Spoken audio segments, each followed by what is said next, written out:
Hello everybody. Hope everybody's doing good. I shaved.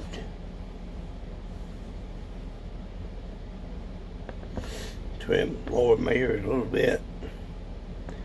Been jumping the shower. I still hadn't quite got my voice back. And my ears are stopped up. This one's opening up, but boy, I tell you, it's been a battle. But I have to blame myself because I haven't been continuous on doing my flush. But anyway, I heard an article or even a post of someone that had some old vegetable seeds, some berry seeds, I guess. They didn't go into detail. But I'm like, they were asking, how do I tell if they're good? And, that's a legitimate question, So everybody's doing this, doing that, and there's all good ideas. But what I do is I take 2 or 3 paper towels and lay them out. Save a tree. As long as this ain't made out of recycled toilet paper, we're good. But anyway, lay out some paper towels, wet it down, fold it,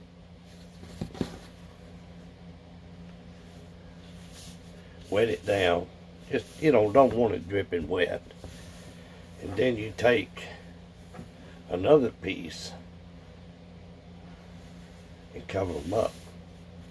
You can put them in a cookie sheet or a casserole dish or something and just set them out. A little bit of sun's okay, And if they sprout, then looks like they're good seeds. In survival, if we got a long-term bug out or we're going off-grid, nature is our friend if we let it be. If we learn how to grow different vegetables, if we can enhance our skills, buy your books, watch your videos. But the reason I harp on books is if the grid goes down and you don't have access to watch me or other videos, you're going to have to rely on books to skim through and find what you want. The book I showed y'all the other day, what was that book? Hang on.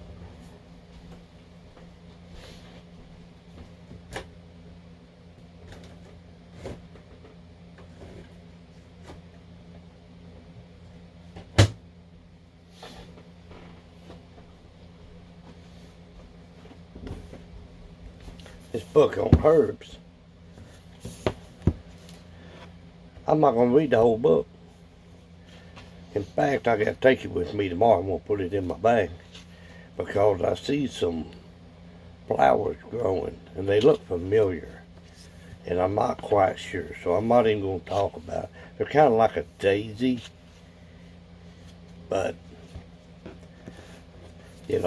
get you some books, some literature, and that way you can read it and look it up.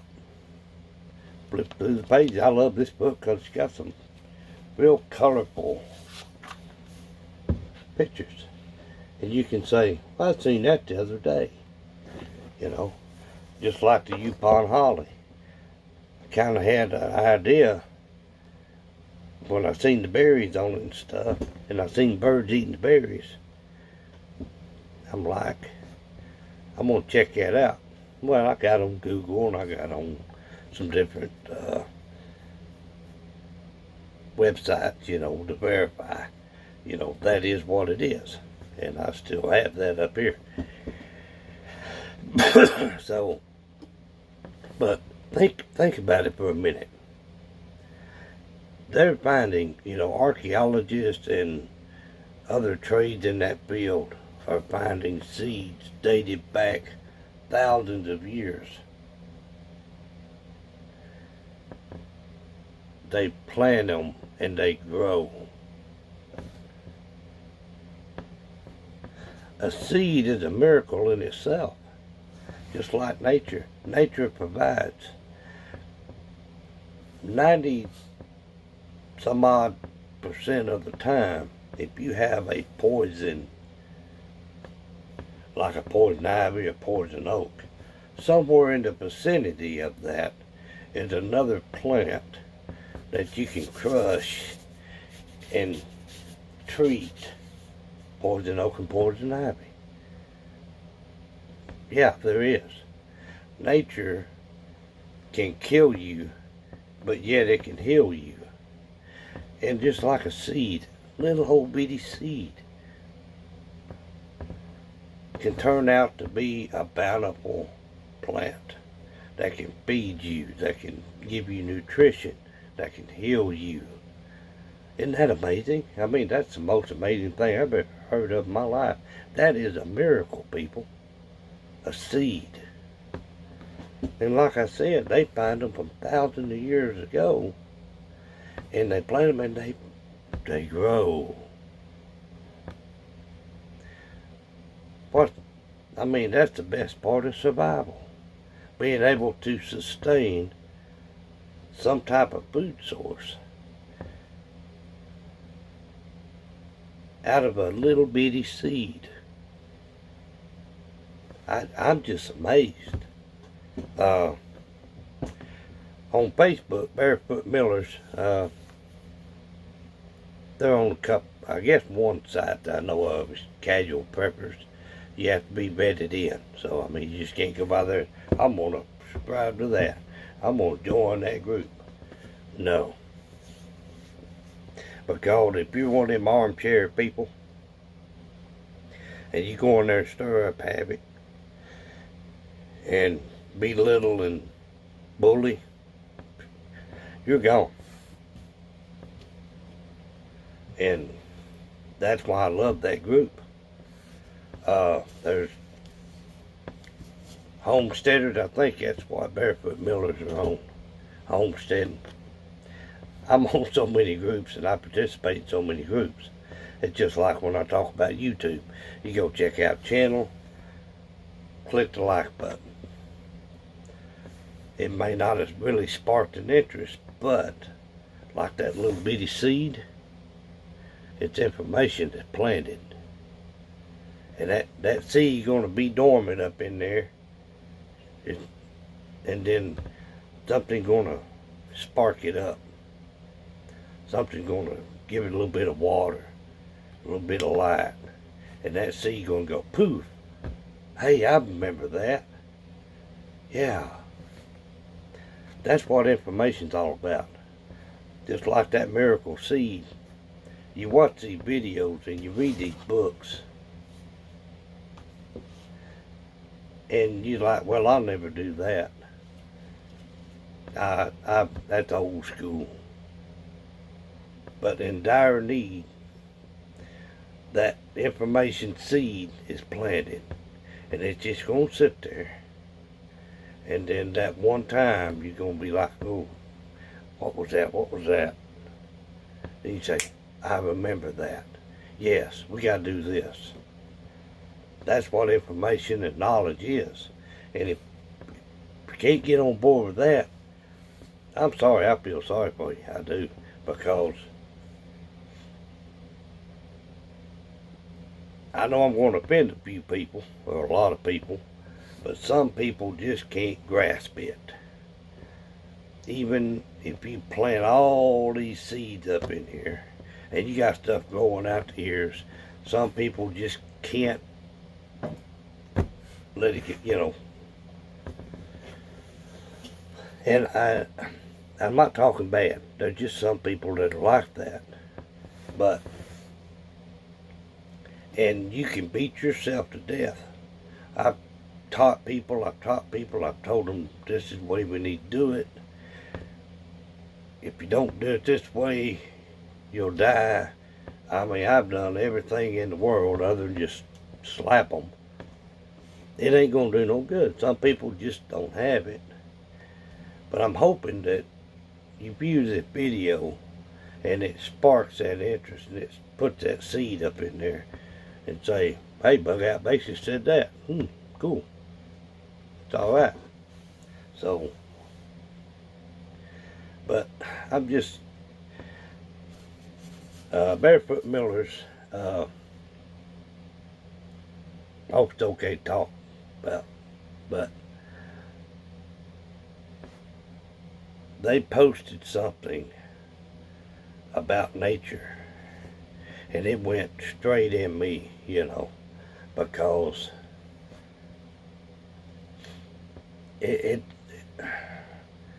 it sustains life if you let it. You can't fight it. You know, you can't fight it. You got to blend in with nature and the bountiful fruit that's out there in your yard, down the street, up in the trees, down in the ground. It's there, people. We just gotta open up our minds and our hearts and our souls and our spirit and realize, man, just like at Yukon Holly, there's just something that just grabbed me.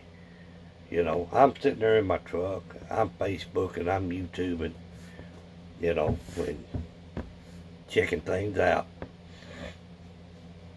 And that mockingbird flew up in that tree and was nipping at those red berries.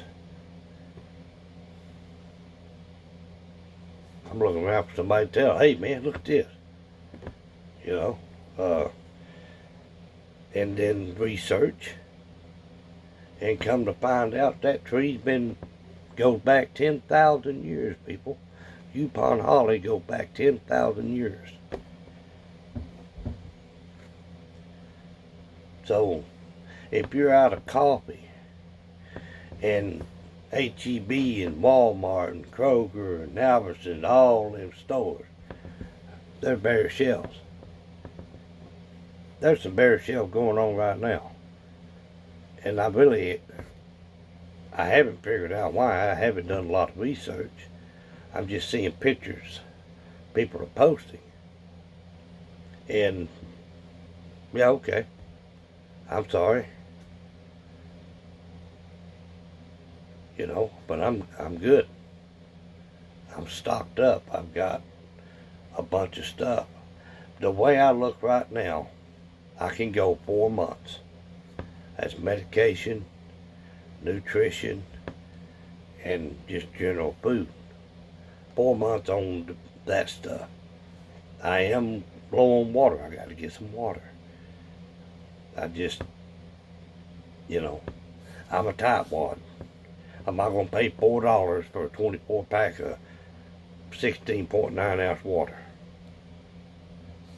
I did get a filter put on yesterday on the deal, but I will still not drink this well water. In fact, it's getting so bad that the owner of the park is probably in March is going to put in a new well. Will that fix the problem? Don't know until you drill it. You know, stick your head down in there and that's how bad it was here. But now, no smell. It looks good. So, $20. Got a filter. Trying to stay on track, people. I go back and look at my videos, and I'm like, yeah, you're boring. I may be boring, but I tell it like it is. I speak from my heart and the knowledge that I have, and I share that information to everybody so you can hopefully I hope I spark something in you or plant that little seed in there, you know. And accept nature. Accept it. It's out there. But at the same time, construction, concrete, asphalt,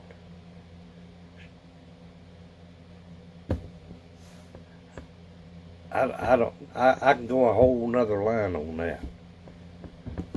Oh, it's progress. Yeah, you're going to progress yourself out of food is what you're going to do. And Bloomberg talking about farmers and stuff, I think that's a hoax. I think I'm going off track a little bit, but it still has to do with nature. Okay, we got Trump. He's doing a good job. A lot of people disagree, a lot of people agree to disagree. I know I went from 5 figures annually to 6 figures annually within the first months Trump been in office. So finally getting to use my skill set, my expertise, what I've learned to do. So you got Trump over here. Then you got Pelosi comes in there and says, hey, I'm going to kick you out. Okay. Then you got George Soros or whatever his name is. All this Antifa or all these different groups. Some people call preppers wackos, bug out wacko, homesteading off-grid wacko, they lost their mind. Homesteaders got a better mindset because they ain't got all the crap that we got to deal with and the chaos that's going on in this world, while they're destroying parts of nature. We, the people, it's like I talk about, we the people have to take control. I don't care about a $10 billion football stadium. I could care less. You can go out here, I got plenty of land out here, that I know of. I don't have it, I wish I did. But anyway, there's land all out here. Put a little white paint out there, put some goalposts up. BYOB. Have local people come out there and make hot dog tacos and, whatever. Support the community. But no, they're going to tear up stuff. Create a bunch of trash that we can't do nothing with. It's just piling up. They do it on the outskirts of town, out in the woods. Well, I'd rather be out there in the woods than I had in your dang gum stadium. We the people have to somehow, I don't know, I'm not trying to spark up anything, but we have to put our foot down and say enough's enough. What are these farmers going to do? I mean, they're doing these easements and the government taking this land to do utilities and do pipeline and all this stuff, That's I ain't putting no line in them across my property. Well, there's laws that say they can, because it's for progress. I'm gonna be nice.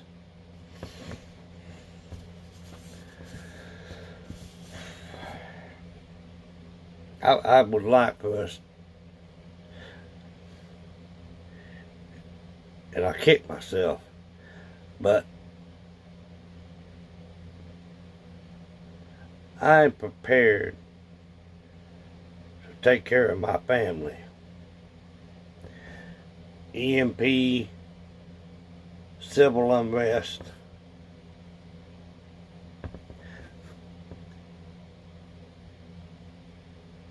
We're coming to that point. We're coming to it. It's coming to a head. And we got to be ready. We got to be ready not to fight. Not to go around. No, it's about survival. If we have to use force to protect others and ourselves, so be it. I mean, I don't. I've been in some type of that form for a long time. And I tell you, it's not fun having to shoot a firearm. It's not fun. And you won't never get over it. It'll always be like, come out and, no, I'm not psycho. But it's just, we got to take care of ourselves. We got to be on the borderline of survival mode. That's why I talk about whether you're a homesteader, you're a prepper, a survivalist. We can't become dormant. We have to think, okay, I need a bunch of seeds. Say, I ain't forget about it. I need a bunch of seeds, and we need this and this and this and this. Seeds don't weigh anything. Get a bunch of them. If they're true heirloom seeds, you can take the seeds from the produce that you grow and replant from that. So there's no reason that you should ever run out. I've done that when I was a kid. I hand dug, made my rows. Grandmother would be out there just putting in seeds, green bean, black-eyed peas, all kinds of stuff. And you remember, I go down the road and trade some of that for maybe some bell peppers, watermelon, or cantaloupe. We trade out. Wasn't no money. The only time I carried money was to ride my bicycle down to Matlock store in Combine, Texas, and get a tube of BBs, RC Cola, and peanuts. And if I didn't have the money right then, my grandmother had a ticket. Will you put it on Evelyn's ticket? Yes, please. And I give my grandmother the money. And then every week or two, or every 2 weeks, I think she got paid, she would give me an envelope with money in it, and I'd go down there and pay the tab for her. She never had a driver's license. She never drove a car. Never. But she worked, and she kept she made ends meet. So we got to be in that mode to be able to take care of yourself and your family. You got to be able to survive. I see these people on some of these sites, I'm sorry, I'm going to have to, these groups I'm going to have to drop because they're just like radical. Blow them up to pieces, ammunition, and da-da-da-da-da. And I made a comment on one of them. I said, that's all good, but somebody's going to be shooting at you with that same ammo. What are you going to do? You got all this vest and plate, and they got armor-piercing rounds. You're not going to win in a fight. I'm sorry. You do what you can to protect. Use the necessary force that is needed to protect yourself and your family. That's it, people. You're not going to go out there and Rambo it. We ain't Chuck Norris. We ain't Arnold Schwarzenegger. We're just going to... We got to build a strong survival mode. We do our tabletops like I said before, you got a group of people down the street next door. You know, my cousin Bubba and Buddy, and you know, at least once a month, you gotta get together. If you go to Cracker Barrel or somewhere like that, and like I said, you go up there and you know, and tell everybody, all right, this Sunday after church, be expecting a phone call, and and I'll let you know where we're gonna meet, and it'll be within 30 minutes. So, boom. And you do a chain call. I call so-and-so, he calls so-and-so, she calls so-and-so, you know, it's just like a chain reaction. Then everybody's notified. Meet it here at said corner of the parking lot, and we meet there. And we're not going to run up in there, pull out a gun to come out, because you're probably going to get arrested. Then we become wackos. But you go up there and you park like you're supposed to. And you get out and you meet. What you're trying to do is keep it tight and as possible. Because, I mean, you think about it. All right, Sunday after church, about, say, 1 o'clock, 1:30, make the call. 2:30, everybody meets up there. And you dress right. You're not bunkered out. And meet up there, and y'all start off with a prayer. That's what it always did. Start off with a prayer. And everybody looking around, that's, oh, they from churches, you know, or church. Low key. And then you maybe reserve a corner part of the restaurant or something. Try to reserve something. Say we're going to have a group meeting, and I would like to reserve, we're going to have this many people.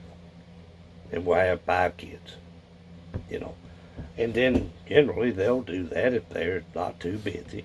So you go in there and you talk softly, and you get out some papers. You told them you're going to have a group meeting. You didn't tell them what. And you pass around, talk about this. How's our food stock looking? How's our medical supplies looking? You see where I'm going with that? Heirloom seeds. I bought heirloom seeds, supposedly, at Walmart several times over the years. They were tomatoes and something else. And they did not grow any fruit, any tomatoes, but they were beautiful plants. But they had nothing on them. Never would grow any type of vegetable. You know, I built a little raised bed. I had tomatoes, I had peppers. I did get some jalapenos though. Sure did. In fact, I've got some of those somewhere in this trailer. Remember, I got the cantaloupe up there at HEB, and it's paid a little bit more for it because it's a local farmer. And I put them up somewhere, but I got some seeds for my cantaloupe. And I'm curious of looking that up. Get you some good seeds. And they'll last a long time if in the right conditions, you know. And like I said again, it amazes me, a dry, hard seed thousands of years ago. Put it in a few days, it's just like poof. Grows into these big plants. Isn't that amazing? That's a miracle, people. Nothing else can do that. And then people don't care about nature. I'm going to get on the hot ticket again. Anyway, guys, I'm going to go. Seeds. Think about seeds. Think about long-term survival. And I'll talk about something else next time. Y'all have a good night. I'm gonna go shower.